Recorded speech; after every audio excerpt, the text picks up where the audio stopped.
Ẹ kú dédé àsìkò yìí ní gbogbo ibi tẹ́ ti ń gbọ́ mi nílé lóko tàbí lẹ́yìn òde. Ẹ jẹ́ kí a gbàdúrà. Bàbá wa àti Ọlọ́run wa, a dúpẹ́ fún àánú àti oore ọ̀fẹ́ tí a rí gbà tẹ́ mú wa wà láàyè tí ó dára. A dúpẹ́ torí tẹ́ kà wá mọ́ alààyè ọkàn lénìí.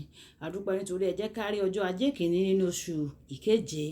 Ọlọ́run ògo ni fún orúkọ yín nítorí pé ẹ mú wa rí ìlàjì ọdún kejì láti bẹ̀rẹ̀ rẹ̀. A sì ní ìgbàgbọ́ pé a ó parí rẹ̀ láyọ̀ àti àlàáfíà nítorí ẹ̀yin Olúwa yóò wà pẹ̀lú wa. A dúpẹ́ fún oṣù àṣepé yìí nítorí gbogbo ohun tó ṣe tiwa lẹ́ òṣèlé àṣepé. Àti pé ní ọjọ́ ajé ayọ̀ ìbùkún ìtẹ̀síwájú yóò wá sí ojú ọ̀nà wa lórúkọ Jésù. Ọ̀rọ̀ náà tí a gbọ́ lẹ́ni yóò ṣe ayé àkàn àti ara wa ní rere nítorí àgbàdo orúkọ Jésù lọ àwa. Àmín àmín orúkọ Jésù. Ìwé ọ̀run ṣíṣí tí a tọwọ́ olùṣọ́ àgùntàn Enoch Adeboye tí a tọwọ́ wọn kọ. Àkòrí tí a ó gbéyẹ̀wò lẹ́ni sọ wípé ìrànlọ́wọ́ látòkè wá. Èní ọjọ́ ajé ọjọ́ kẹta oṣù keje. Ọjọ́ ajé ọjọ́ kẹta oṣù keje. Àkòrí sọ pé ìrànlọ́wọ́ láti òkè wá apá kejì. Ìrànlọ́wọ́ láti òkè wá apá kejì. A ó mú àkọsórí wa nínú ìwé Mátì orí ìkàndógún ẹsẹ̀ ìkejì-dín-ní-ọgbọ̀n. Ìwé Mátì orí ìkàndógún ẹsẹ̀ ìkejì-dín-ní-ọgbọ̀n tí ó kà báyìí pé nígbà náà ni Jésù dáhùn. Ó sì wí fún pé obìnrin yìí, ìgbàgbọ́ ńlá ni tìrẹ, kí ó rí fún ọ gẹ́gẹ́ bí ìwọ ti fẹ́. A sì mú ọmọbìnrin rẹ̀ lára dá ní wákàtí kan náà. Nígbà tí a mú bíbélì kíkà wa nínú ìwé Mátíù bákan náà orí ìkàndógún ẹsẹ̀ ìkejì-lé-ní-ogún títí dé ẹsẹ̀ ìkejì-dín-ní-ọgbọ̀n. Ìwé Mátíù orí ìkàndógún ẹsẹ̀ ìkejì-lé-lógún títí dé ẹsẹ̀ ìkejì-dín-ní-ọgbọ̀n tí ó kà báyìí pé sì wò, obìnrin kan ará Kénáánì ti ẹkùn náà wá. Ó sì kígbe pè é wípé, Olúwa, ìwọ ọmọ Dáfídì, ṣàánú fún mi.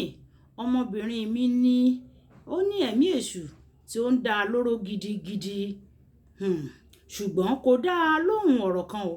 Àwọn ọmọ ẹ̀yìn rẹ̀ wá, wọ́n bẹ̀ ẹ́ wípé rán an lọ kúrò nítorí ó ń kígbe tọ̀ wá lẹ́yìn. Ṣùgbọ́n òun dáhùn wípé a kò rán mi sí o. A kò rán mi bí kò ṣe sí àwọn àgùntàn ilé Ísírẹ́lì tí ó nù. Nígbà náà ni ó wá. Ó sì tẹríba fún un wípé Olúwa, ràn mí lọ́wọ́. Ṣùgbọ́n ó dáhùn ó wípé kò tọ́ kí a mú àkàrà àwọn ọmọ kí a fi fún ajá. Ó sì wípé bẹ́ẹ̀ ni olúwa mi. Àwọn ajá a máa jẹ nínú èérún tí ó bá ti orí tábìlì olúwa bọ́ sílẹ̀. Nígbà náà ni Jésù dáhùn ó sì wí fún un pé obìnrin yìí, ìgbàgbọ́ ńlá ni tìrẹ o, kí ó rí fún ọ gẹ́gẹ́ bí ìwọ ti fẹ́. A sì mú ọmọbìnrin rẹ̀ lára dá ní wákàtí kan náà. Kí Olúwa kó bùkún kíkà àti gbígbọ́ ọ̀rọ̀ ẹ̀ wáyé. Ẹ tẹ́tí bẹ̀lẹ̀ jẹ́ láti gbọ́ ohun tí olùṣọ́ àgùntàn Enoch Adeboye ní fún wa ní èní ọjọ́ ajé ọjọ́ kẹta oṣù keje. Ìrànlọ́wọ́ látòkè wá. Ìrànlọ́wọ́ látòkè wá. Ó ní ìfọkànbalẹ̀ àti ìdánilójú. Síbẹ̀ kò sí fún gbogbo ènìyàn. Àfi tí Ọlọ́run bá jẹ́ bàbá rẹ nìkan. O lè má ní àǹfààní sí ìrànlọ́wọ́ látòkè wá o. Nítorí bíbélì tí a kà lónìí, Jésù sọ fún obìnrin tó béèrè fún ìrànlọ́wọ́ rẹ̀ pé ìwòsàn látòkè wá wà fún àwọn ọmọ Ọlọ́run nìkan. Nítorí náà kò yẹ fún ìgbàgbọ́ rẹ̀ nínú Jésù yẹ fún ìrànlọ́wọ́ látòkè wá. Nítorí náà o ní láti bi ara rẹ léèrè, ṣé ọmọ Ọlọ́run ni mí? Ṣé mo ti jọ̀wọ́ ayé mi fún Jésù Kristi? Gbígbé gbogbo ìgbàgbọ́ rẹ àti jíjọ̀wọ́ ayé rẹ fún nìkan ní àǹfààní sí Ọlọ́run àti sí ìrànlọ́wọ́ rẹ̀ látòkè wá. Ìwé Jòhánù orí ìkẹrìnlá ẹsẹ̀ ìkẹfà. Ohun àmúyẹ gbòógì mìíràn sí àǹfààní ìrànlọ́wọ́ látòkè wá ni mímọ ohun tí o nílò ìrànlọ́wọ́ fún.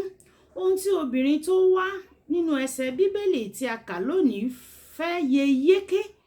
Ó sì rí gbà nítorí ó tẹpẹlẹ mọ́ ìbéèrè rẹ̀ àti pẹ̀lú gbogbo ìbéèrè rẹ̀ nínú Jésù. Bàtílómíù náà jẹ́ àpẹẹrẹ gidi, ẹni tí ó mọ ohun tí ó fẹ́ kí Ọlọ́run kí ó ṣe fún òun, ó sì rí ìrànlọ́wọ́ náà gbà. Ìwé Máàkù orí ìkẹwàá ẹsẹ̀ ìkẹrìndínláàádọ́ta títí dé ẹsẹ̀ ìkejìléníàádọ́ta. Ó ṣe pàtàkì láti mọ ibi tí a máa wá ìrànlọ́wọ́ lọ o. Olùfẹ́, níbo lò ń wá ìrànlọ́wọ́ lọ? Ọ̀pọ̀ ènìyàn á máa wá ìrànlọ́wọ́ lọ sí oríṣiríṣi ibi: ọ̀nà èèyàn, odò, orí òkè àti bẹ́ẹ̀ bẹ́ẹ̀ lọ. Ṣùgbọ́n ẹni tó wá ìrànlọ́wọ́ lọ sí ọ̀nà mìíràn tó yàtọ̀ sí ọ̀dọ̀ Ọlọ́run, alágbára kan á máa sọ ìbànújẹ́ wọn di ọ̀pọ̀ ní o. Tí o bá ṣe rí bí a ṣe kọ́ nínú ìwé orin Dáfídì orí ìkẹrìndínlógún ẹsẹ̀ ìkẹrin, o lè máa béèrè, báwo ni mo ṣe máa wá ìrànlọ́wọ́ látòkè? Jésù wí pé béèrè, a ó fi fún yín. Nínú ìwé Mátíù orí ìkeje ẹsẹ̀ ìkeje, nígbà tí o bá béèrè fún ìrànlọ́wọ́ lọ́dọ̀ Olúwa, máa béèrè ohun tó ti fún ọ lágbára láti lè ṣe fúnra rẹ. Fún àpẹẹrẹ, tí Ọlọ́run bá pèsè iṣẹ́ fún ọ, má lọ sùn kí o máa retí pé òun ni yóò dìde láti ṣe iṣẹ́ náà fún ọ o. Síbẹ̀síbẹ̀, àwọn nǹkan wà tó kọjá agbára ènìyàn. Ìròyìn ayọ̀ náà ni pé kò sí ohun tó ju agbára Ọlọ́run lọ o. Béèrè fún ìrànlọ́wọ́ rẹ̀ lórí àwọn nǹkan tí ènìyàn kankan kò lè ṣe fún ọ. Fún àpẹẹrẹ, Ọlọ́run nìkan ló lè mú kí ọmọbìnrin tí kò ní ilé ọmọ lóyún kí ó sì bí ìbejì. Èyí ni ẹ̀rí arábìnrin kan ní ọ̀pọ̀ ọdún sẹ́yìn. Mo sì gbàdúrà fún pé ìwọ náà wà ní ìrírí ìyanu tí kò ṣeé gbàgbọ́ lórúkọ Jésù. Àmín. Olúwa. Olùfẹ́, tí o kò bá tí ì jọ̀wọ́ ayé rẹ fún Jésù Kristi, o ní ipa gbangba láti béèrè gbogbo ohun tí o fẹ́ nínú ìgbàgbọ́.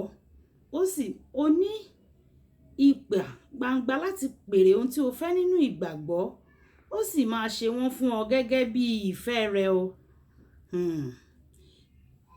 Iṣẹ́ ṣíṣe tí Ọlọ́run bá jẹ́ bàbá rẹ ní tòótọ́, ó yá béèrè ohun tí ẹnikẹ́ni kò lè ṣe fún ọ lónìí.